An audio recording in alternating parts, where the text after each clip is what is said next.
सरकारले लखेटेको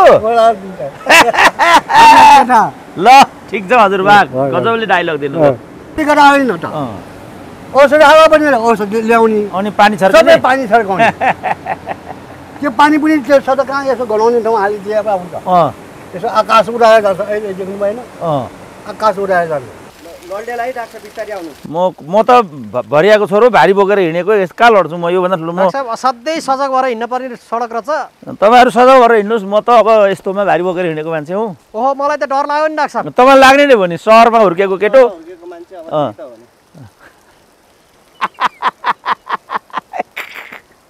म नि गाउँमै हुर्केको हो डाक्टर साहब अब सहरमा काठमाडौँमा हुर्क्यो बढ्यो होला नि त म त भारी बोकेरै हुर्केको के हो कारण चाहिँ ल देख्यो मैले पत्ता लगाएर आइन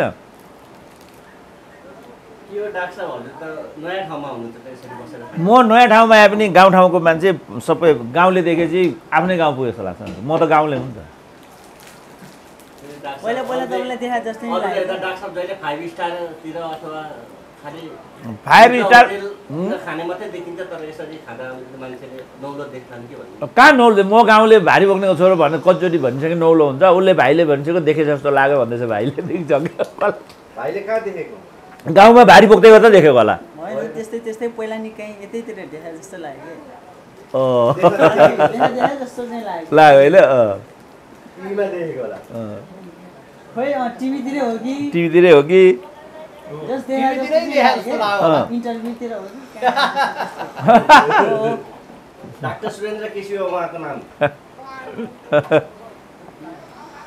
देखेको तर नगरेको खासै याद नभएको यसो हेर्दाखेरि चाहिँ सँगै देखा जस्तो लाग्यो म त हाम्रो गाउँ योभन्दा विकट हो नि त ताप्लेजुङ योभन्दा धेरै विकट हो नि त्यहाँ गाडी जाँदैन कि अहिले चाहिँ जान थाल्यो हजुर धेरै राम्रो त छैन तर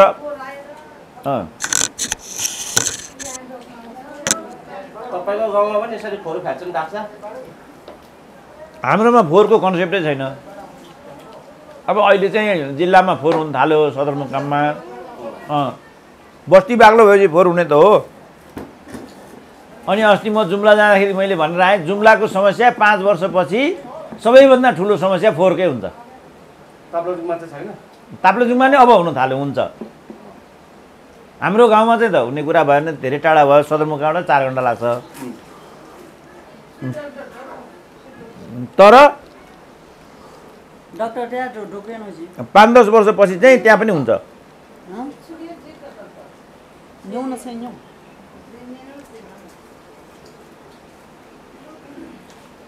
त्यसकारण मेरो लागि यो बिरानो छैन म पनि गाउँले नै हुँ म भारी बोक्नेको छोरो काठमाडौँ पुगेर मात्रै म अलिकति चिल्लो गाला हालेको तर गाउँले देखेपछि जुन सहरका मान्छेले गर्छन् त्यो म गर्दिनँ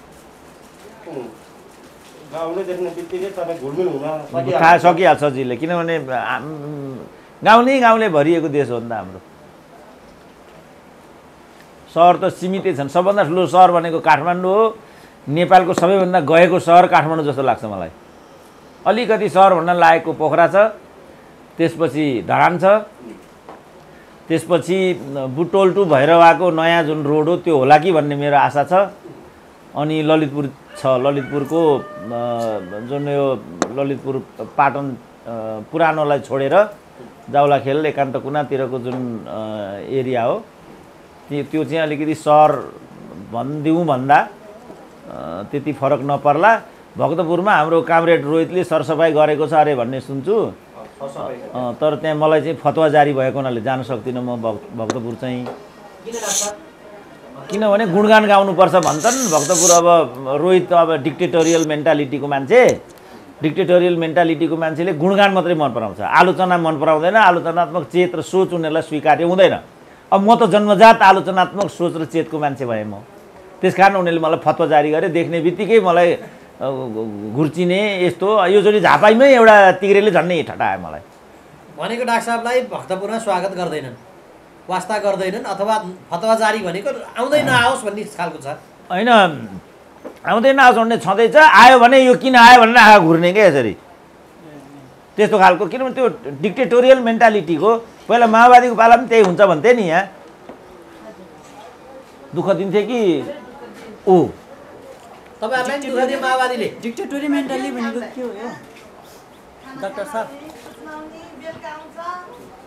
खाना खाने खाने अनि बिहान पल्ट किन खाना खुवाइस् भनेर सामन्ती हान्ने।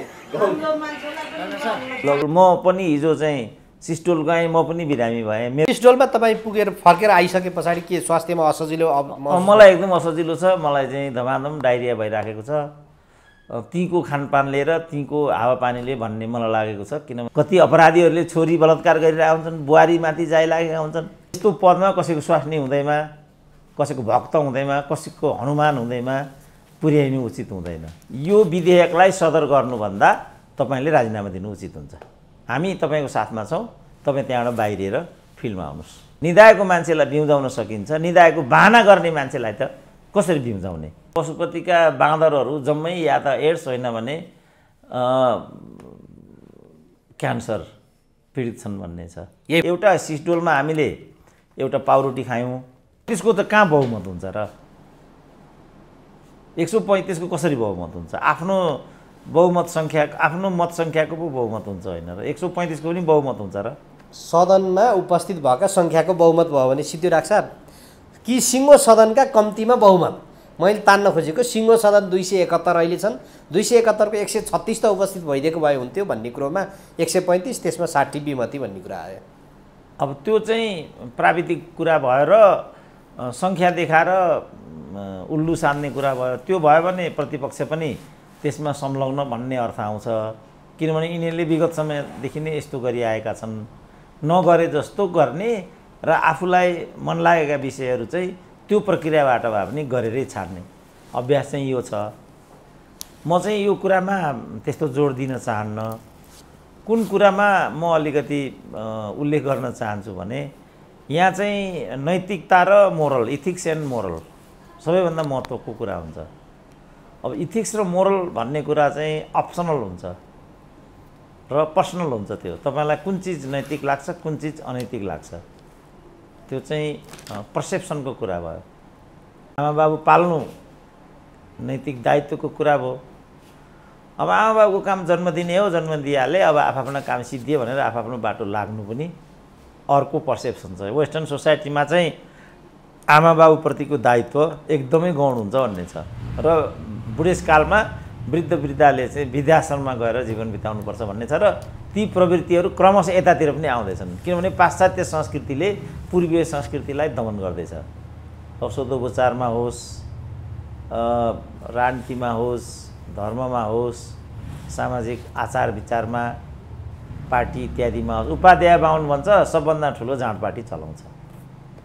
पुजारी हुँ भन्छ रातभरि जाँड धोक्छ। अब यो त पूर्वीय परम्परा अनुकूलको कुरा भएन। यसलाई धार्मिक भन्ने कि अधार्मिक भन्ने अब पर्सेप्सनको कुरा भयो। यिनीहरू मान्छे हुन् कि होइनन् भन्ने बहस अहिले मैले चलाउन थालेको छु भन्नुहुन्थ्यो राज साहबले। यही कुरो यसैमा ल्याएर हेर्दाखेरि चाहिँ नागरिकता जतिको विषय सदनको केही सांसदहरूको निर्णयको आधारमा ल अब दिउँ भनेर दिने विषय हुन्छ कि हुँदैन भन्ने कुरो हो राज साहब। अब यो त यसमा यही विचार गर्नुहोस् न, उनीहरूले के भने तुच्छ राजनीतिक लाभका लागि राजनीतिक हिसाबले गरिएको यो प्रोपोगन्डा हो भन्थे उनीहरूले। अब यसमा चाहिँ अब तपाईँकै भनाइअनुसार पनि बहुमत पारित गर्नुपर्छ भन्ने पक्षमा भयो। प्राविधिक बहुमत होस् अथवा यान्त्रिक बहुमत होस्, सदनमै रोइरहेका छन्। सिङ्गो सदनले त्यसलाई संसदीय समितिमा छलफल गर्न सक्थ्यो। राष्ट्रपतिले उठाएका विषय यदि जेन्युन हुन् भने त्यसमा कम्तीमा एकचोटि विचार गरौँ न त भन्न सक्थ्यो होला नि त। अब त्यसो भए राष्ट्रपति भन्ने यो पद, यो संस्था, त्यो थपना, त्यो स्थापना मात्र हो डाक्टर साहब। त्यसको केही भूमिकै भएन। उहाँबाट जे पठाइयो, जे सुझाव उताबाट पठाइयो, केही चासो भएर त राष्ट्रपतिले त्यसमा पठाएको होला, आफ्नो अधिकार प्रयोग गरेको होला। त्यसलाई तिम्रो अधिकार केही पनि छैन, तिमी खोपीका देवता जस्तै हो, हामीले भनेको लुरुक्क मान्नुपर्छ, होइन भने भन्ने हिसाबले च्यालेन्ज भयो कि भन्ने कुराहरू आए डाक्टर साहब। होइन, त्यो त भइ नै सक्यो। तर अब के गर्ने भन्ने प्रश्न आयो। अघि मैले अभिभावकको र सन्तानको द्वन्द्वको कुरा गरेँ नि। अब सन्तानप्रतिको दायित्व, अभिभावकप्रतिको दायित्व, सन्तानको पनि दायित्व छ, अभिभावकको पनि दायित्व छ। तर त्यो दायित्वलाई तपाईँले एउटा औपचारिकताको रूपमा मात्रै बुझिदिनु भयो भने त्यसको के उपाय छ मैले त्यो भनेको। अब अहिले यो राष्ट्रपतिको प्रकरण भए ठाउँमा आउँ। राष्ट्रपति चाहिँ एउटा संवैधानिक पद नै हो वास्तवमा, होइन? संवैधानिक पद नै हो, त्यो मूर्ति नै हो वास्तवमा। तर त्यो मर्यादित र संस्था हो, त्यो व्यक्ति होइन, त्यो दल होइन, त्यो उच्च हैसियतको, उच्च प्रतिष्ठाको, उच्च गरिमाको पद हो। त्यसै कारण मैले सुरुदेखि जोड दिँदै आएको कुरा के भने यस्तो पदमा कसैको स्वास्नी हुँदैमा, कसैको भक्त हुँदैमा, कसैको हनुमान हुँदैमा पुर्याइनु उचित हुँदैन। त्यस्तो भयो भने त्यसको गरिमा स्खलित हुँदै हुँदै शून्यमा आउँछ। जस्तो तपाईँले भारतमा हेर्नुभयो भने सायद त्यहाँको संस्थापक राष्ट्रपति डाक्टर राजेन्द्र प्रसाद हुन् कि क्या हो, जे जति त्यहाँ राष्ट्रपतिहरू भए ती अत्यन्त मर्यादित राष्ट्रपतिका रूपमा गुज्रिए। पछिल्लो कालमा चाहिँ त्यहाँ ज्ञानी जयल सिंह भन्ने काङ्ग्रेस पार्टीकै गृहमन्त्री भइसकेका काङ्ग्रेसका नेता थिए, तिनलाई राष्ट्रपति बनाइयो। त्यसपछि त्यो पद ओह्रालो लाग्न थाल्यो। पछिल्लो कालमा हाम्रै समयको कुरा हो, जस्तो अब्दुल कलामलाई पनि त्यहाँको राष्ट्रपति बनाइयो। उनको प्रतिष्ठा सामान्य मानिँदैन थियो, एकजना वैज्ञानिक पनि थिए, मुस्लिम समुदायका पनि थिए। फेरि यो प्रणब मुखर्जी पनि ब्रिलियन्ट नेता मानिन्थे त्यहाँका। यस हिसाबले राष्ट्रपतिहरू त्यहाँ भए, त्यही अनुसार उनीहरूले त्यो पदलाई चाहिँ कमान्ड गरे। ज्ञानी जयल सिंहको राजीव गान्धीसँगै टक्कर पर्यो। त्यो बेला के देखियो भनेदेखि एउटा खास अवस्थामा चाहिँ नोमिनल भए पनि भारतको राष्ट्रपतिको कार्यकारीय हैसियत नै हुँदो रहेछ, एउटा त्यस्तो बिन्दु त्यहाँ हुँदो रहेछ। त्यसकारण यो वैधानिक मात्रै हैसियत राष्ट्रपतिको हुँदाहुँदै पनि, जस्तो हाम्रो यहाँको पनि प्रथम राष्ट्रपति डाक्टर रामवरण यादवले रुकमाङ्गत प्रकरणमा कार्यकारी हैसियत नै देखाएर त्यो देखाएको देखाइ भयो। प्रधानमन्त्री र कमान्डर इन चिफको बिचमा द्वन्द्व भयो, आखिरी प्रधानमन्त्रीले नै राजीनामा दिनुपर्ने स्थिति उत्पन्न भयो। अब अहिले कि राष्ट्रपतिको हकमा आउँदाखेरि धेरैचोटि यिनीहरूले राष्ट्रपतिलाई चाहिँ अपमानित गरेको विगत छ। त्यसकारण अहिले चाहिँ मेरो राष्ट्रपतिलाई के आह्वान छ भने बेटर यो विधेयकलाई सदर गर्नुभन्दा तपाईँले राजीनामा दिनु उचित हुन्छ। यस किसिमको राष्ट्रपति भएर बसिरहनुको कुनै अर्थ छैन। हामी तपाईँको साथमा छौँ, तपाईँ त्यहाँबाट बाहिरिएर फिल्डमा आउनुहोस्। हामीले भन्ने कुरा चाहिँ यो छ, किनभने यो पटक उनको अडान एकदमै सही छ, त्यो अडान आवश्यक छ र संवैधानिक दृष्टिकोणले पनि त्यो धेरै यिनीहरूले भने जस्तो राजनीतिक विषय छैन। किनभने संविधानको धारा 113 को 3 राष्ट्रपतिले प्रयोग गरिएको भनेर भनिएको छ। त्यहाँ चाहिँ कुनै पनि विधेयकलाई राष्ट्रपतिले पुनर्विचारको लागि फिर्ता पठाउन सक्ने संवैधानिक व्यवस्था छ। अब संवैधानिक व्यवस्थालाई नै प्रयोग गरेर जब संवैधानिक पद राष्ट्रपतिले कुनै कदम चाल्छ भने त्यसमा जबरजस्ती गर्नु उचित हुँदैन नि। जे प्रश्न त्यहाँ राष्ट्रपतिले असन्तुष्टिको रूपमा उठाएको ती प्रश्नहरू के हुन् देशवासीले पनि थाहा पाउनु पर्यो र ती प्रश्नहरूमा देशवासीले पनि दफावार छलफल गर्नु पर्यो। किन दफावार छलफल गर्नु पर्यो भने अन्तर्वस्तुका दृष्टिकोणले र प्रक्रियाका दृष्टिकोणले पनि, दुवै दृष्टिकोणले यो गलत छ भनिसकेको छ नारायण काजी श्रेष्ठले। नारायण काजी उनीहरूकै दलका, सत्ताधारी दलका नै एकजना महत्त्वपूर्ण नेता हुन्। अहिले माओवादीको कुरा गर्ने भने वरियताको दोस्रो नम्बरमा रहेका नेता हुन्। उनले क्याटेगोरिकल्ली राष्ट्रिय सभामै के भनेको छ भने यो प्रक्रियाका दृष्टिकोणले पनि गलत छ, किनभने यसको दफावार छलफल पहिला संसदीय समितिमा हुनुपर्ने, त्यसपछि प्रतिनिधि सभामा हुनुपर्ने, त्यसपछि राष्ट्रिय सभामा हुनुपर्ने, अनि राष्ट्रपतिकामा जानुपर्ने। तर यहाँ दफावार छलफल नै भएको छैन, संवैधानिक समितिमा यो पुगेकै छैन। भनेपछि त यसले त आफ्नो अङ्ग नै पुरा गरेको छैन। अङ्गै पुरा नगरेको चिज राष्ट्रपति कहाँ पुर्याउनु भनेको त यो त संविधानको उल्लङ्घन हो नि। संविधानको उल्लङ्घन गर्ने अधिकार कसरी चाहिँ दलहरूलाई हुन्छ? त्यो दलहरूलाई त्यो हुने कुरा नै होइन। त्यो अधिकारै छैन उनीहरूलाई। यो गैर संवैधानिक हो। यो हिसाबले यिनीहरूले चाहिँ गैर संवैधानिक काम गरेको हुनाले मैले देख्दाखेरि कारबाहीको दायरामा त राष्ट्रपति होइन यिनीहरू आउनुपर्छ।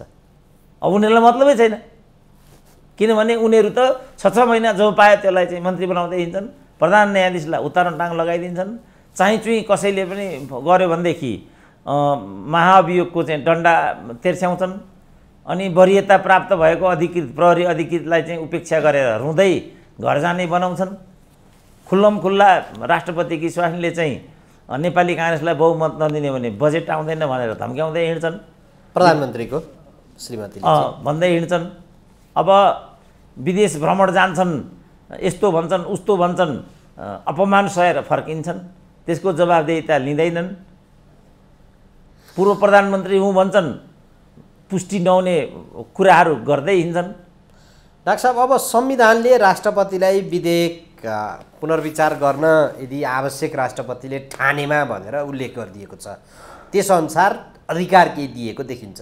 त्यसरी अधिकार प्रयोग गरिसके पछाडि ल जस्ताको तस्तै ल हामी पेश गर्छौँ भन्ने हो भने त्यो राष्ट्रपति पद, त्यो पदप्रति आस्था छैन भने, त्यो पदले देखाएका विषय उप चासो सम्बोधन हुँदैन भने त्यो किन राखिराख्नु? त्यो त्यो त्यो एउटा चाहिँ नि त्यो बुख्याचा हो त्यो राष्ट्रपति पद भनेको।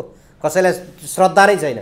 यस सदनमै लान्छना लगाइरहेको थियो राष्ट्रपतिमाथि नै सांसदहरूले पनि।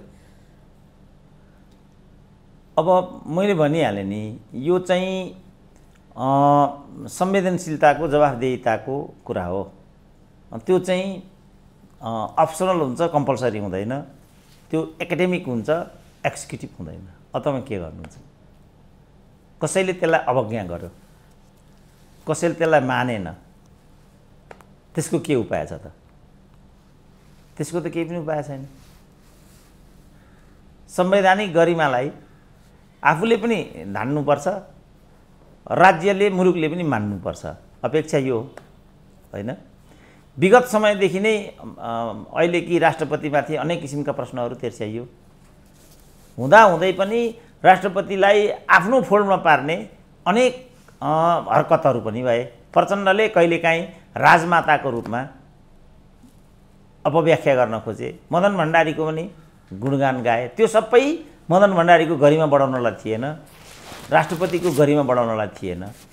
आफूतिर उनीहरूको ध्यान आकर्षण गरेर आफ्नो फोल्डबाट उनीहरूलाई दुरुपयोग गर्नु थियो।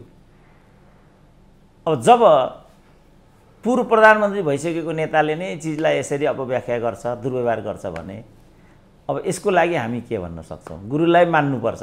तपाईँले मान्नु भएन भने त्यसको के उपाय छ? तपाईँ त्यहाँ शक्ति प्रयोग गर्न सक्नुहुन्न। गुरुको छेउमा मादक पदार्थ सेवन गर्नुहुन्न, छाडा बोल्नुहुन्न, तपाईँ त्यो मान्नुहुन्न। अब यो त अप्सनल कुरा हो। यसको लागि त कुनै बाध्यात्मक इम्पावरमेन्टको, कुनै इम्पोजमेन्टको कुनै चाहिँ प्रक्रिया छैन। यसले कस्तो खालको नजिर बसाउला डाक्टर साहब आगामी दिनमा पनि? यो राष्ट्रपति पद भन्ने पदमाथि चाहिँ भोलि अब यही भित्रबाट अर्को कोही आयो भने पनि अर्को दलले, भोलि एमालेको आउला सरकार अथवा अर्कोको आउला जसको आए पनि जे होस्, एक दलले अर्को दलभित्रको आउँदाखेरि चाहिँ त्यो पदको गरिमा चाहिँ कालान्तरसम्म नरहिरहने, बरु हिजोको राजा महाराजा नै ठिक रहेछन्, कम्तीमा त्यो एउटा गरिमा त थियो भन्ने खालको क्रमशः त्यो सिद्धान्त बनाउँदै लिएर जाला कि नजाला, र यो राष्ट्रपति पदको गरिमा झन् खस्काउने अवस्था सिर्जना होला कि नहोला यस्तो कुराले? होइन, त्यो त प्रचण्डले नै भनेको छ। तपाईँ अहिले सोसियल मिडियामा देख्नुहुन्छ। यसको तुलनामा त राजा महाराजाको सम्मान त काँथो भनेको छ। उनीहरूले नै त्यो कुरा चाहिँ कमिट गरिसकेको स्थिति छ। किन त्यो सम्मान रहेन भन्दा त यही हरकतले हो नि। अहिले आएर चाहिँ प्रचण्डले नै खबरदार यो विधेयक फर्ताउने काम भयो भने ठिक हुने छैन धम्क्याए। यही स्यालोको यहाँ तलका उनका कार्यकर्ताले टिपेको, र उनीहरूले के भनेको भने या त राष्ट्रपतिले राजीनामा दिनुपर्छ, होइन भने राष्ट्रपतिलाई महाअभियोग लगाइन्छ। तपाईँ के गर्नुहुन्छ? किनभने उनीहरूलाई चित्त नबुझ्ने बित्तिकै महाअभियोग तिर्साइहाल्छन्। सुशीला कार्कीमाथि यही गरे, लोकमान सिंह कार्कीमाथि यही गरे। बहालवाला प्रधान न्यायाधीश नै उत्तानो टाङ लाएर त्यहाँ लडिरहेका छन्। अब तपाईँ के गर्नुहुन्छ? त्यसो भए डाक्टर साहब, हुन त अघि प्रश्न पारिसक्नुभयो। राष्ट्रपतिले अब यसमा उनलाई त्यस्तो लागेको छ, सम्बोधन भएन भन्ने लागेको छ भने, किनभने कानुनविदहरू डाकेर हिजो छलफल गरेको भन्ने कुराहरू पनि आएको छ। यदि त्यस्तो लागेको छ भने राजीनामा दिएर बरु शीतल निवास छोड्दा बेस्ट हुन्छ। किनभने यिनीहरूले त्यो पदको हुर्मत लिएर विद्या भण्डारीमाथि धेरै नै तुच्छ स्तरका चाहिँ आरोप प्रत्यारोप गरे। यिनीहरूले प्रधानमन्त्रीसँग चाहिँ अपवित्र नाताको सम्म दोषारोपण गरे, त्यो एकदमै तुच्छ थियो। विदेशी मिडियाहरूले पनि त्यस तुच्छतालाई भन्नु पर्यो नराम्रोसँग चाहिँ उद्धरणमा ल्याउने, खास गरी प्रधानमन्त्री र विदेशी राजदूतकै बिचमा यस्तो खालको अनर्गल सम्बन्ध भएको भन्ने तुच्छ आलोचना गर्ने यो हरकत पनि त्यहाँ भयो। त्यसपछि जनकपुरको मन्दिरमा दर्शन गर्न गएकी धार्मिक भावना कि राष्ट्रपतिलाई विधवा आइमेले मन्दिर अपवित्र पारी भनेर पखाल्नेसम्म पनि भयो। प्रधानमन्त्रीसँग तुच्छ आरोपहरू जोडियो। यो सब घटिया आरोपहरू लाउँदै लाउँदै लाउँदै लाउँदै लाउँदै आज आएर चाहिँ यो हरकत गरियो। अब भविष्यमा कहिल्यै पनि कुनै पनि राष्ट्रपतिले पुनर्विचारको लागि विधेयक फिर्ता गर्ने कुराको वैधानिकता बन्दैन, त्यो त नजिरै बन्यो। अब प्रधान न्यायाधीश आफ्नो अनुकूलको भएन भन्ने बित्तिकै तुरुन्त महाभियोगको डन्डा लगाएर निलम्बनमा पठाइहाल्ने, यो पनि नजिर बन्यो। प्रहरीभित्र चेन अफ कमान्डको अब कुनै गुन्जाइस रहेन। अब यो सरकार गयो, अर्को सरकार आयो भने त्यहाँ वरियता प्राप्त प्रहरी अधिकृत आइजी हुँदैन। सुनिराख्नुपर्छ पुलिसले पनि यो कुरा, होइन भने उनीहरूले पनि बोल्नुपर्छ वरियता मिच्नु ठिक हुँदैन भनेर। प्रहरीमाथि पनि खेलबाड गर्ने वामदेवकै पालादेखि यस्तो किसिमको घिष्टता भएको छ। त यसरी उनीहरूले चाहिँ प्रशासनका नर्म्सहरू बिगार्दै, अदालतका नर्म्सहरू बिगार्दै, राजनीतिका नर्म्सहरू बिगार्दै यहाँसम्म आए, कूटनीतिका नर्म्सहरू बिगारे। अब नेपालको पद्धति र परम्परालाई तोडे, उल्लङ्घन गरे। अब अहिले आएर उनीहरूले निर्णायक रूपमा चाहिँ राष्ट्रपतिमाथि चाहिँ प्रहार गरे। यो असह्य छ, यो खेदजनक छ। तर यो चाहिँ हामीले यसमा हामी केही पनि गर्न सक्ने अवस्थामा रहेनौँ। अब उनीहरू गैँडाको छाला छन्, हामीले त एउटा मधुरो स्वरबाट यो राम्रो भएन भनिदिने मात्रै हाम्रो पहुँच हो। हामी त्यो पहुँचलाई प्रयोग गरिरहेछौँ। उनीहरू त्यतातिर फर्केर हेर्दैनन्, पद नपाएको रोदन हो भनिदिन्छन्। अब तपाईँ के उपायले उनीहरूलाई चाहिँ घचघच्याउन सक्नुहुन्छ? भनाइ नै के छ भने निदाएको मान्छेलाई बिउजाउन सकिन्छ, निदाएको बाहना गर्ने मान्छेलाई त कसरी बिउजाउने? उसले बाहना मात्रै गरेको छ, तपाईँ त्यहाँ एउटा हात्ती आएर करायो भने पनि उनीहरू त्यो सुन्दैनन्। त्यसकारण मैले अघिदेखि भनिरहेको कुरा के छ भनेदेखि वेस्टमिनिस्टर सिस्टम भनेको चाहिँ मोरल र इथिक्समा चल्ने सिस्टम हो। अब मोरल र इथिक्स भनेको आफ्नो हुन्छ। कति अपराधीहरूले छोरी बलात्कार गरिरहेका हुन्छन्, बुहारीमाथि जाइ लागेका हुन्छन्। हिन्दू समाजमा बुहारीलाई छुनै हुँदैन भन्ने छ, भाइ बुहारीलाई छुनै हुँदैन भन्ने छ। अब यहाँ उनीहरू जाइ लाग्छन्। अब यसको त केही पनि दबाई छैन नि। संसदमा पनि आवाज उठ्यो। हिजो श्री 5 हटाए, श्री 5 को श्रीपेच। अहिले चाहिँ 5 दल चाहिँ त्यो अधिकार लिएर बसे। सदनले कुनै पनि विषय छलफल गर्ने नगर्ने, त्यहाँ सांसदहरूले राखेका कुराहरू पर सुनवाई हुने नहुने। अब हुन त राष्ट्रपतिकै यत्रो चर्चा गरिहाल्यो, राष्ट्रपतिले चाहँदा त हुँदो रहेछ 1 नम्बर व्यक्तिले भन्ने पाटमा त्यो पनि नहुने भनिसके पछाडि त्यो श्री 5 चाहिँ जो अहिलेका सत्तारूढ दल बन्न खोजेका हुन्, केपी शर्मा ओलीमाथि निरन्तर आक्षेप छ प्रतिगामी भनेर, अनि आफू चाहिँ यतापट्टि चाहिँ त्यो त्यो त्यो त्यो अधिकार हामी नै हौँ सर्वेसर्वा भन्ने देखाउन खोजेका हुन्। डाक्टर साहब त्यसरी हेर्न सकियो यसलाई? होइन होइन, त्यसरी होइन। यो त उनीहरूले चाहिँ प्राविधिक रूपमा राष्ट्रपति चाहिँ कार्यकारी अधिकार प्राप्त पद होइन।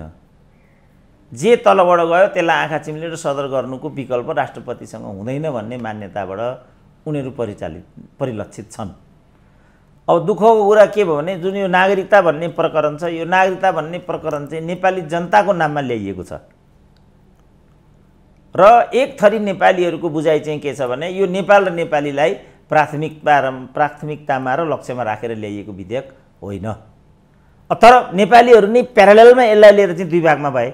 एक भागले होको धारणा ल्याए, एक भागले होइनको धारणा ल्याए। अब तपाईँसँग के विकल्प छ? अब तपाईँले यस कुरालाई बढी उछाल्नुभयो, मधेस विरोधी भनिदिन्छन्, पहाडे अङ्करवाद भनिदिन्छन्। कसैले पनि नागरिकता नपाओस् भन्ने छँदै छैन नि डाक्टर साहब। त्यसो भने केका लागि लडिरहेछौँ त हामी? लडाइँको केही अर्थ बन्दैन। त्यसो भने नेपालीहरूले नागरिकता पाउने कुरा हो, चुप लागौँ भन्ने कुरा आयो। अब 5 दल त्यहाँ उभियो। अब यो त्यस्तो हो कि कस्तो भन्नको लागि त हामीले चाहिँ आफ्नो रिमार्क दियौँ, यो त्यस्तो होइन। प्रावधान अनुसार निश्चित प्रावधान तय गरेको व्यक्तिले त पाउनै पर्यो नि। त्यो प्रावधानभित्र परेन कि भन्ने कुरोमा त अहिले शङ्का भएको म्याक्सिमम त होइन डाक्टर साहब? होइन, अब त्यसको गुन्जाइस भएन, किनभने यसलाई लिएर नेपाली 2 भागमा भए। नेपालीले त्यो चिज पाउने प्रश्नमा एक नेपालीले एउटा धारणा, अर्को नेपालीले अर्को धारणा बनाउनुकै केही गुन्जाइस भएन। त्यसकारण यो 5 दलले गर्यो, यसको पूर्ण जिम्मेवारी 5 दललाई जान्छ। अब इतिहासलाई यसको चाहिँ छिनोफानो गर्ने अधिकार दिनुको विकल्प हामीसँग केही पनि छैन। त्यसमा यो उनीहरूलाई नै छोडिदिउँ डाक्टर साहब, जनतालाई छोडौँ, आगामी दिनमा जे गर्छन्। अब प्रचण्डले 2064 सालको जस्तो बन्नुहोस् है भनेर वाइसिएलका कार्यकर्तालाई आज फेरि निर्देशन दिएका छन्। अब एक चरण उनमा भूत पनि चढेको छ, फेरि एकचोटि अन्तिम इनिङ्सको रूपमा प्रधानमन्त्री हुने। त्यो निर्देशन तपाईँलाई कस्तो लाग्यो डाक्टर साहब? किनभने योभन्दा अगाडि उनले पटक पटक निरन्तर 64 भने छन्। त्यो ज्वारभाटाले अझै छोएको छैन। 64को जस्तो जुन त्यो शान शौकत जुन थियो माओवादीको, त्यो गुमेको भन्ने परेर हो कि अथवा फेरि त्यो प्राप्त गर्नलाई हो? अब यो सबै कुरा हो यो, किनभने गुमेकै छ, प्राप्तिको चाहना पनि छँदैछ। म माओवादीलाई त केही पनि भन्न चाहन्न। यसलाई काङ्ग्रेसले कस्तो ठानेको छ त्यसलाई मात्रै केही भन्न चाहन्छु। चित्रबहादुर केसीहरू, माकुनीहरू यसलाई कस्तो रूपमा लिन्छन् तपाईँ केही पनि गर्न सक्नुहुन्न। अब किनभने उनीहरूले यसलाई चाहिँ यस्तो गन्तव्य बनाए र एमाले भन्नेलाई चाहिँ प्रतिगमनको एउटा बिम्ब बनाए, एउटा भूत जस्तो बनाए त्यो एमालेलाई। अब जनता बाहेक यसमा हस्तक्षेप गर्न सक्ने हैसियत कसैमा पनि छैन। राष्ट्रपतिलाई नै उनीहरूले चाहिँ एउटा कठपुतली बनाइदिए, कठपुतली ठानिदिए। तपाईँले नै भन्नुभयो राष्ट्रपतिले नै केही गर्न सक्ने अवस्था भएन। अब राष्ट्रपतिले नै केही गर्न सक्दैन, संविधानले नै केही गर्न भन्न सक्दैन भने हामी के गर्न सक्छौँ? हामी के भन्न सक्छौँ त? अब लाचारी र व्यवस्था तत्त दलका अब नेताहरू, कार्यकर्ताहरू सबका सब त त्यहाँभित्र पनि दलाल र भाटोहरू मात्रै त छैनन् होला। उनीहरूलाई पनि के लाग्यो भने एमाले भनेको प्रतिगामी हो, राष्ट्रपति भनेकी केपी ओलीकी मतियार हुन्, उनले चालेका सबै कदमहरू प्रतिगामी नै हुन्छन्, एमाले नै हुन्छन्। त्यसकारण योबाट आएका चाहिँ कुनै पनि कुरा मान्नु हुँदैन, मान्न लायक छैनन् भन्ने एउटा बिम्ब बनाइसकेपछि त अब यो सही कि गलत भनेर निरूपण गर्ने जनता बाहेक अर्को पङ्क्ति छैन। मिडिया बोल्दैन, नागरिक समाज बोल्दैन, कोही बोल्दैन नि। पहेँलो लुगा लगाएर कसरी कुर्लिन्थे त हिजो रत्न पार्कमा? तिनीहरू आजभोलि एक शब्द पनि बोल्दैनन् नि, किनभने उनीहरूको विचारमा ओली मात्रै प्रतिगामी हुन् र एमाले मात्रै प्रतिगामी हो, बाँकी सबै अग्रगामी हुन् र क्रान्तिकारी हुन्। यो एउटा बिम्ब बन्यो देशमा। अब यो कस्तो हो? निर्वाचनको घडीमा हामीहरू छौँ, जनतामा जाउँ, जनताले यही कुरालाई सदर गरिदियो भने हामीले भनेर केही हुँदैन। भोलि योभन्दा पनि अनुकूलको व्यक्तिलाई उनीहरूले लगेर त्यहाँ राष्ट्रपति बनाइदिन्छन् र आफू प्रधानमन्त्री हुन्छन्। जे मन लाग्यो त्यो कुरा पारित गर्दै जान्छन्, जस्तो मन लाग्यो त्यस्तै प्रधान न्यायाधीश बनाउँछन्। अब भनौँ न, अब अर्को प्रधान न्यायाधीश आउँदैछन्, लाचार छायाको रूपमा काम गरेनन् भने उनलाई पनि चोलेन्द्र शमशेरको हालतमा पुर्याइदिन्छन्, उसले पनि केही गर्न सक्दैन। अनि उसलाई पनि पछारेपछि आफ्नो हातको खेलौनालाई ल्याएर उनीहरू त्यहाँ प्रधान न्यायाधीश बनाइदिन्छन्। प्रहरीको प्रमुख त्यसरी उनीहरूले बनाइ नै सके, विश्वभरिका राजदूतहरू फेरि नै सके, जति पनि अरू पदाधिकारीहरू हुन्, संवैधानिक नियुक्तिहरू हुन्, त्यो सबैमा उनीहरू त्यसै गर्छन्। अब तपाईँ के गर्नुहुन्छ? तपाईँ छाती पिटेर रोएर आत्महत्या गरेर यसको समाधान निस्किँदैन। तपाईँले यसलाई झेल्नुपर्छ, तपाईँले यसलाई मान्नुपर्छ, त्यसको केही पनि विकल्प छैन। होइन भने जनताले यसमा हस्तक्षेप गर्नुपर्छ। जसरी कतिपय ठाउँमा स्वतन्त्र उम्मेदवारको रूपमा यिनीहरूलाई चुनौती दिए नि, तर यिनीहरूलाई केही लाज हुँदैन। अब काठमाडौँ जस्तो, धरान जस्तो ठाउँमा चाहिँ साधारण युवाहरूले चाहिँ नेतृत्व हत्याए, यिनीहरूलाई छोएको छैन नि त्यसले। यिनीहरू त निर्लज नङ्गा बाबा हुन् क्या। एको लज्जा त्याज्यम सर्वत्र विजयी भवेतम। मान्छेको इज्जत भनेको 4 अमलले ढाकेको हुन्छ, तर तपाईँ त्यो फुकालेर हातमा लिएर रत्न पार्कमा घुम्नुहुन्छ भने देख्नेले उता मुह मोड्नुको केही विकल्प बन्छ त? मैले यिनीहरूमा यो एउटा स्वभाव देखेको छु। हाम्रो हातमा केही पनि छैन। अब त्यसको सोलुसन त चुनावबाट नै देखिएला नि डाक्टर साहब। अर्को उपाय भएन। अब जनताले पनि यही प्रवृत्तिलाई चाहिँ मानिलिउँ बहुमत दियो, ओलीलाई प्रतिगामी नै ठहर गर्यो। एउटा मौका थियो नि त, जस्तो स्थानीय निर्वाचनमा यो प्रवृत्तिलाई साफ बनाइदिएको भए पनि त हुन्थ्यो, बनाइदिएन। मूलत ओलीहरू नै उस्ताउन् भन्ने खालको अभिमत त्यहाँ आयो। अब प्रादेशिक र सङ्घीय निर्वाचनमा पनि यही अभिमत आयो भने त तपाईँ मैले भनेर त भएन, किन जनता सबैभन्दा माथि हुन्छ। जनताले दिएको अभिमत नै निर्णायक अभिमत मानिन्छ लोकतन्त्रमा। अब यसलाई नियतिको रूपमा हामीले चाहिँ मान्नुको विकल्प हुँदैन। डाक्टर साहब, यो स्वतन्त्रबाट जितेका उम्मेदवारहरूको एउटा प्रसङ्ग यहाँ कोट्याउँ। जस्तो फेसबुक मार्फत धरानका मेयरले काठमाडौँका मेयरलाई निरन्तर घोचपेच गरिरहेछन् बालेन्द्र शाहलाई। त्यो घोचपेच अझै पनि जारी छ। किन उनले चाहिँ निरन्तर प्रहार गरे होला डाक्टर साहब? केही खास छैन, मलाई तिमीहरूले विरोध गरेर के हुन्छ र, तर काठमाडौँको बर उठेन भन्ने उनको त्यो चासो त्यतातिर मात्रै गएको देखिन्छ। त्यो त अब आफ्नो एउटा सांस्कृतिक चेतनाको कुरा आउँछ, सांस्कृतिक हैसियतको कुरा आउँछ। त्यो अनुसार मान्छेले चाहिँ आफूभित्रको कुरालाई चाहिँ बाहिर ओकलेको हुन्छ। हामी त्यसलाई त्यस रूपमा लिनुपर्ने हुन्छ। उसको राजनीतिक चेतना कति छ त्यसले नै उसको सामाजिकीकरणको प्रक्रियालाई पनि निरूपण गर्छ। अब राजनीतिक चेतना नभइकन मान्छे सामाजिकीकृत हुनै सक्दैन। मैले देख्दा राजनीतिक मान्छे मात्रै सामाजिक चेतना निर्वाह गर्न सक्छ। अब स्वतन्त्र व्यक्ति भन्ने बित्तिकै दलबाट परेको व्यक्ति भयो। दलबाट पढेको व्यक्तिले जे सोच्छ, जे लाग्छ त्यो कुरा उसले चाहिँ बाहिर ओकल्छ। त्यसरी नै ती विचारहरू बाहिर ओकलिएका भनेर लिनु मैले लेख्दा उचित हुन्छ। अब धरानका मेयर यहाँ आउनुभयो, तपाईँदेखि सबैलाई भेट्नु पनि भयो, उहाँ अहिले फर्किनु भयो। अब उहाँको एउटा चाहिँ अलि चर्चित आएको छ अहिले, काठमाडौँको बसाइ मेरा लागि ठिकै भयो तर उपमेयर बिरामी पर्नुभयो, क्षतिपूर्ति कसले दिने? उहाँले यस्तो खालको स्ट्याटस लेखिदिनु भएको छ। डाक्टर साहब, यसले के सङ्केत गर्दैछ? होइन, यसले यहाँको खाद्य प्रणाली, यहाँको बसाइ प्रणाली, यहाँको पर्यावरणीय स्थिति, त्यसले स्वास्थ्यमा प्रतिकूल। म पनि हिजो चाहिँ सिस्टोल गएँ, म पनि बिरामी भएँ, मेरो हुँदैन त्यसो भने। त्यही कारणले भएको भन्ने कुरामा म विश्वस्त छु। त्यहाँको खानपान, त्यहाँको सिस्डोलमा पुगेर डाक्टर साहबसँग हामी पनि गएको थियौँ। त्यो सिस्डोलमा तपाईँ पुगेर फर्केर आइसके पछाडि के स्वास्थ्यमा असजिलो? मलाई एकदम असजिलो छ। मलाई चाहिँ धमाधम डाइरिया भइराखेको छ। तीको खानपानले र तीको हावापानीले भन्ने मलाई लागेको छ। किनभने म सर्वत्र गएँ, यस्तो कहीँ पनि भएको छैन। अब त्यसमा म के गरौँ त? हाम्रो चाहिँ सर्वत्र प्रतिकूल एउटा पर्यावरणीय स्थिति छ। प्रदूषित हावा हामीले सेवन गर्नुपर्छ, प्रदूषित खानपान हामीले ग्रहण गर्नुपर्छ। हाम्रो दुधमै कोलिफर्मको कीटाणु प्राप्त भइसकेको भन्ने कुरा ल्याबले पुष्टि गरिसकेको छ। कोलिफर्म भनेको चाहिँ टोयलेटमा पाइने कीटाणु हो। दुधमा कोलिफर्म पाइसक्यो। तपाईँको दुधै विषादीयुक्त छ भने तपाईँले पिउनुभएको पानी कस्तो होला त?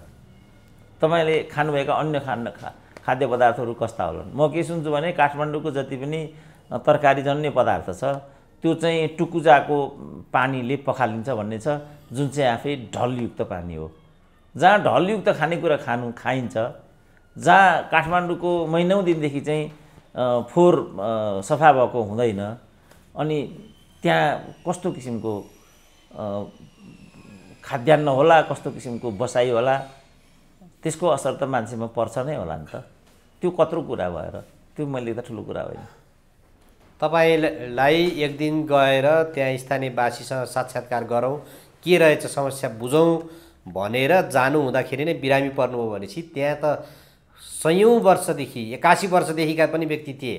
त्यो 52 साल यता निरन्तर त्यो समस्या झेलिरहेका व्यक्तिहरू कसरी बाँचेका होला नि त? होइन, यहाँ हामी व्यक्तिको कुरा गर्दैछौँ। अब पशुपतिका बाँदरहरू जम्मै या त एड्स होइन भने क्यान्सर पीडित छन् भन्ने छ। यही फोहोरले। बागमतीको पानी कस्तो छ हेर्नु न। त्यहाँ बागमतीमा के पानी बग्छ र? त्यो त ढल हो। बाँदरलाई पनि तिर्खा लाग्छ होला, पशुपक्षीलाई पनि तिर्खा लाग्छ होला। तिनै पशुपतिले पक्षीले सेवन गरेको तिनै गाईले सेवन गरेको पानीबाट आएको दुध तपाईँ खानुहुन्छ अनि तपाईँको गालामा कहिले लाली हुन्छ त? नेपालीहरूको गालामा मैले कहिले पनि लाली देखाएको छैन। निचोरे कागती निचोरे जस्तो अनुहार लिएर उनीहरू हिँडिरहेका हुन्छन्। कसैले पनि चाहिँ गुणस्तरयुक्त खानपान तपाईँ होटलमा जानुहोस् त। म एकचोटि एउटा होटलमा बसेको हुन्थेँ। त्यो होटलमा हामीले टोयलेटमा जाँदा प्रयोग गर्ने पानी र बाहिर होटलमा आएका ग्राहकहरूलाई पिउन दिने पानी एउटै ड्रमबाट चाहिँ सर्भ गरिन्थ्यो। अनि त्यस्तो पानी खाएर अनि मानिसको स्वास्थ्य कस्तो हुन्छ होला त? हाम्रो जुन खाद्यान्नको स्तर छ, स्थिति छ, स्वास्थ्यमा जुन हाम्रो कमजोर चेतना र जवाफदेहिता छ, जुन किसिमको गुणस्तरको होटलहरू यहाँ चलेका हुन्छन्, तपाईँले सिस्टोलमा एउटा होटलमा जहाँ तपाईँले चियापान गर्नुभयो त्यहाँ झिँगाको अवस्था कस्तो थियो? तर त्यहाँ मैले एकदमै कम झिँगाहरू देखेँ। झिँगाको नमुना मैले चाहिँ मुगुमा देखेँ। तालचाको नजिकै एउटा होटलमा हामी खाना भनेर गएका थियौँ। त्यहाँ मैले मौरीको गोलो जस्तो झिँगाको चाहिँ समूह देखेको थिएँ। तर सिस्टोलमा तपाईँले खानुभएको त्यो पानीको कारणले तपाईँ बिरामी पर्नुभयो, मुगुमा त त्यस्तो भएको थिएन होला नि त डाक्टर साहब?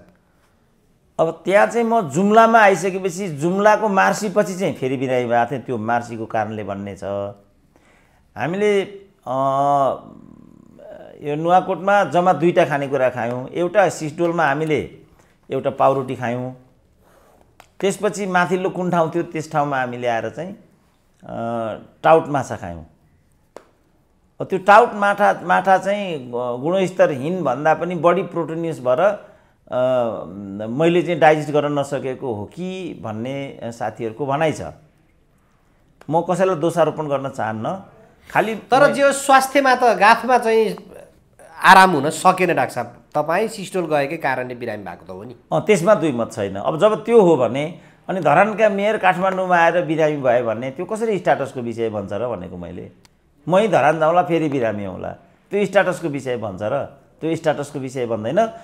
मलाई लाग्छ हर्कले सङ्केत गर्न खोजेको कुरा चाहिँ के होला भनेदेखि काठमाडौँको फोहोरयुक्त सहर पर्यावरण युक्त छैन, सरसफाइ समुचित छैन, त्यसको असर चाहिँ खाद्यान्न र होटल व्यवस्थापनमा समेत पर्न पुगेको छ। त्यसकारण छिटो फोहोर व्यवस्थापन गर, काठमाडौँलाई चाहिँ फोहोर मुक्त बनाऊ भन्नेतिर मलाई लाग्छ साम्पाङको अभिप्राय इङ्गित हुनुपर्छ त्यहाँ।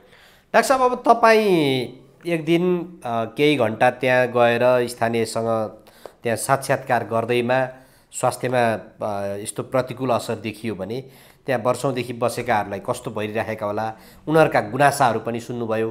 काठमाडौँका मेयर र अन्य सरकारवालालाई के भन्न चाहनुहुन्छ? अब यो सिस्टोलको हामीले स्थलगत निरीक्षण गर्दाखेरि त्यहाँ चाहिँ स्थानीय जनताको कुनै पनि दोष देखिएन र असहयोगको भावना पनि देखिएन। न्यूनतम कुराहरू जो 18 बुँदेको रूपमा 2052 सालमा महानगरपालिकाले कमिट गरेको थियो त्यो अनुरूप किन भएन भन्ने गुनासो मात्रै त्यहाँ थियो। त्यसकारण चाँडोभन्दा चाँडो ती गुनासोहरूलाई नगरपालिकाले पुरा गरिदिनुपर्छ। जे माग उनीहरूले राखेका छन् ती मागहरू फेरि ठुला छैनन्। सबैभन्दा उल्लेखनीय कुरा चाहिँ यो, ती सबै मागहरू पूर्ण गर्न सकिन्छ। अनावश्यक मागहरू उनीहरूले गरेका पनि छैनन् र अनावश्यक व्यवधान तिर्साएका पनि छैनन्। यस्ता किसिमका महान र लयालु सहयोगी जनताहरूलाई यसरी दुरुत्सान गर्नु नगरपालिकाको ठुलो ढिङ्नाइ देखिन्छ।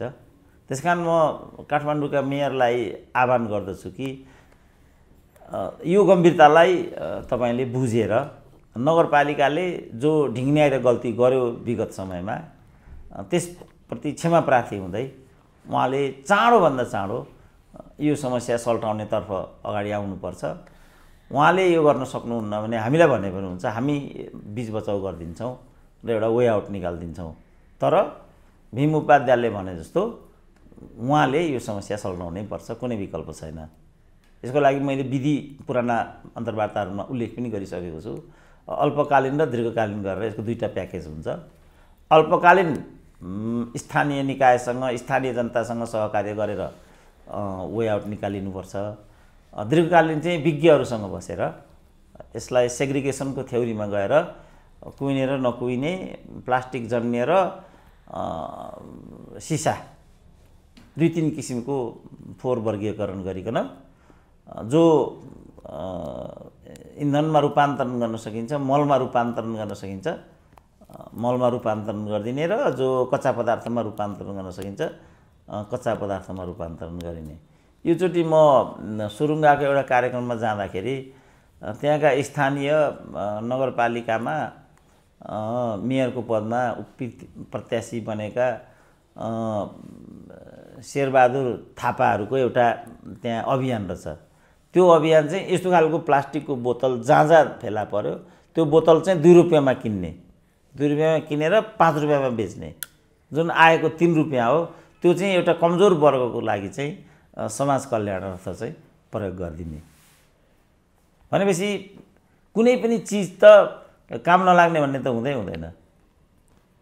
फोहोर चिज जो हुन्छ, सड्ने गल्ने जो चिज हुन्छ, नसड्ने नगल्ने जो चिज हुन्छ, त्यसरी वर्गीकरण गरेर अनि एउटा मेसिन एउटा उपलब्ध गराउने एउटा प्रक्रियामा जाने। पहिला चाहिँ नगरपालिकाको अङ्कको बारेमा मलाई अलिकति कन्फ्युजन थियो। त्यत्रो धेरै चाहिँ काठमाडौँ नगरपालिकाको बजेट रहेनछ, तर 24-25 अरब जति एउटा विशाल मन्त्रालय जतिको खर्च चाहिँ मतलब बजेट चाहिँ नगरपालिकासँग रहेछ। म 2035 सालदेखि काठमाडौँमा छु। मैले यो नगरपालिकाबाट चाहिँ कुनै लाभ मलाई उपलब्ध छैन। पानी छैन, यो कुलमान नआएको भए बिजुली पनि थिएन, टेलिफोनको अवस्था पनि त्यही थियो, यहाँ सबै कुराहरू तिनै थिए। तर मैले निरन्तर कर तिर्नुपर्छ, एक थोपो पानी नआए पनि पानी बापत पैसा तिर्नुपर्छ। मैले त कन्ट्रिब्युट गरेको छु नि। तर मैले सट्टामा त केही पनि न राम्रो सडक छ, न राम्रो स्वास्थ्य छ, न राम्रो शिक्षा छ, न राम्रो पर्यावरण छ, न स्वच्छ पानी पिउन पाइयो, न मेलम्ची आयो, न बागमती बन्यो। यस्तो किसिमको पनि नगरपालिका हुन्छ। यो पनि नगरपालिका हो। यो महानगरपालिका त यो हुँदै होइन, साथै यो नगरपालिका पनि होइन। तपाईँ काठमाडौँ उपत्यकाकै सडकहरूको दुरावस्था हेर्नुहोस्। मैले योचोटि झापामा जाँदाखेरि त्यो कङ्काई नगरपालिकाका साथीहरूसँग कुराकानी हुँदाखेरि त्यो अङ्क पनि मैले बिर्सेँ, तर उनीहरूले 45 लाखभन्दा चाहिँ तल भनेका थिएनन्। त्यो करोड हो कि भने जस्तो लाग्छ मलाई। तर मिनिमम 45 लाख चाहिँ नगरपालिकाका पदाधिकारी र कर्मचारीहरूको लागि पेट्रोलियममा मात्रै खर्च हुँदो रहेछ। 45 देखि 1 करोडको रकम भनेको त 10 वटा चाहिँ प्रसुति गृहहरू बनाउन सकिने पैसा हो झापा जस्तो जिल्लामा। त यिनीहरूलाई पाल्दा पाल्दै हाम्रो सबै बजेटहरू चाहिँ सकिने। यी सबै बजेटहरू उनीहरूले चाहिँ यो चालु खर्चतर्फ दुरुपयोग गर्दै गरेको एउटा यस्तो स्थिति छ। त यो तरिकाले सङ्घीयताको नाममा देशलाई लुट्ने, देशको आयलाई लुट्ने यो जो हरकत यिनीहरूबाट भइआएको छ त्यो सही छैन। अब त्यस्तो किसिमको असह्य खर्चमा सबै साधारण स्रोतहरू दुरुपयोग गर्नुभन्दा यसबाट अलिकति रकम निकालेर बरु उनीहरूले चाहिँ सिस्टोल जस्तो समस्यालाई, त्यहाँका जनताहरूको चाहनालाई कुनै न कुनै रूपमा चाहिँ परिपूर्ति गरिदिनु मैले लेख्दा वैज्ञानिक हुन्छ। हामीले त यसमा पनि सुझाव मात्रै दिन सक्ने स्थिति छ, अरू केही पनि गर्न सक्ने स्थिति छैन। अब गर्ने उनीहरू नै हो, उनीहरू मान्दैनन्। डाक्टर साहब, अब यसलाई यसरी बुझौँ, कमसे कम हर्क साम्पाङले काठमाडौँ आए र एक खालको चाहिँ अब घोचपेच गरिराखे पनि एउटा तरङ्ग दिए गए। कमसे कम डाक्टर साहब आफै सिस्टोलसम्म जानुभयो, हेर्नुभयो। अब समाचार आएको छ कि आगामी साताभित्र सम्पूर्ण फोहोरहरू उठिसक्नेछ भन्ने हिसाबले। भनेपछि इनिसिएटिभ लिएको दिशामा यसरी बुझौँ डाक्टर साहब। होइन, त्यसको अर्थ केही पनि छैन। किनभने मुख्य कुरा दीर्घकालीन रूपमा यसको समाधान कसरी निकालिने भन्ने कुरा हो।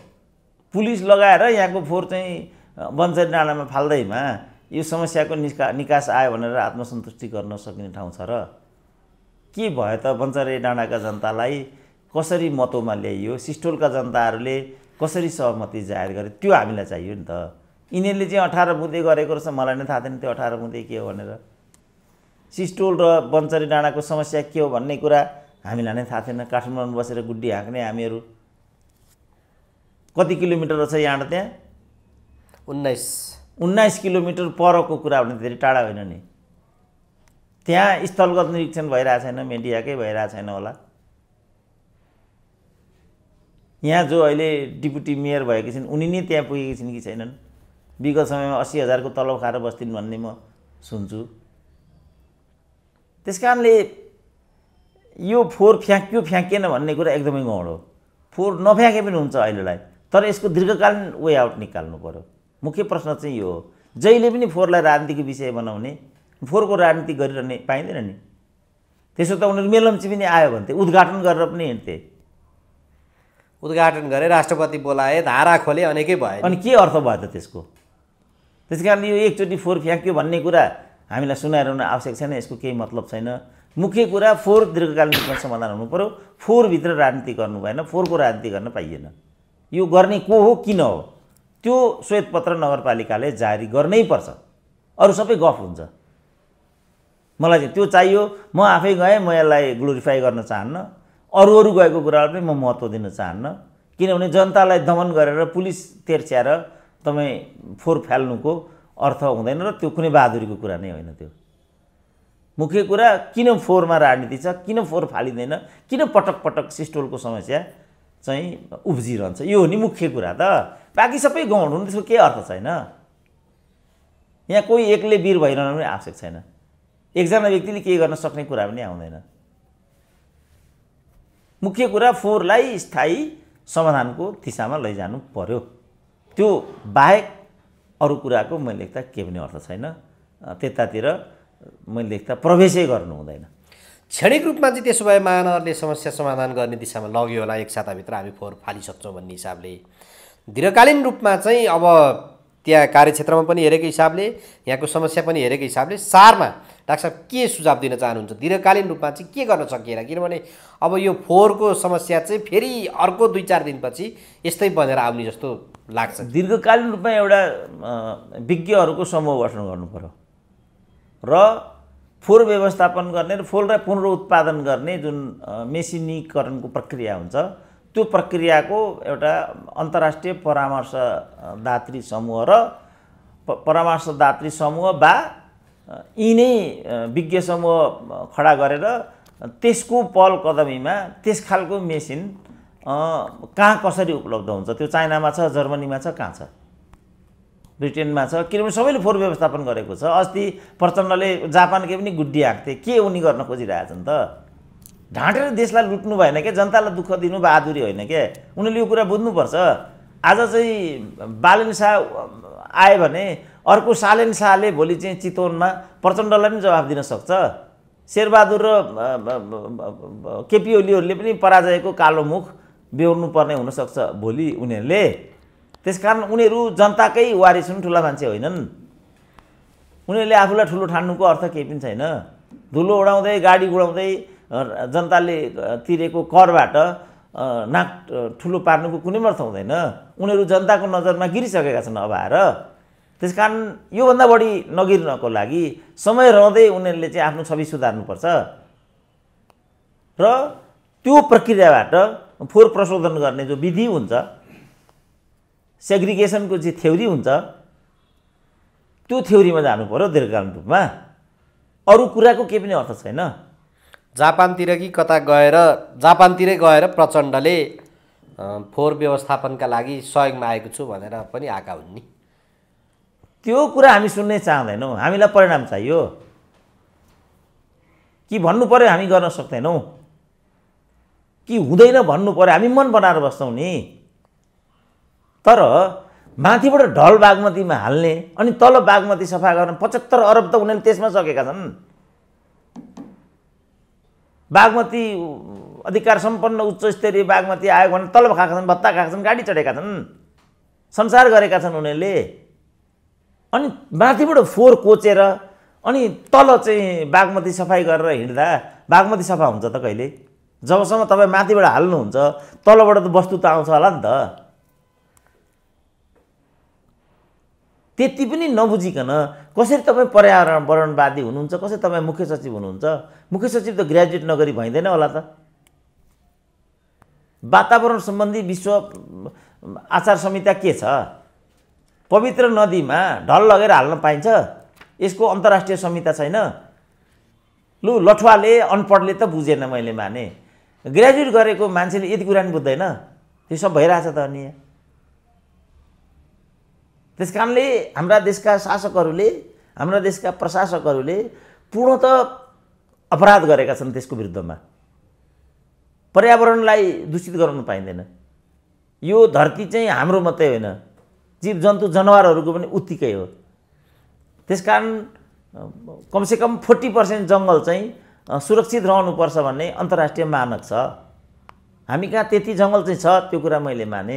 तर सामुदायिक वन जङ्गल पनि बिस्तारै धुलिसात हुँदै गएको, अतिक्रमण हुँदै गएको, सार्वजनिक जग्गाहरू मिचिँदै गएका।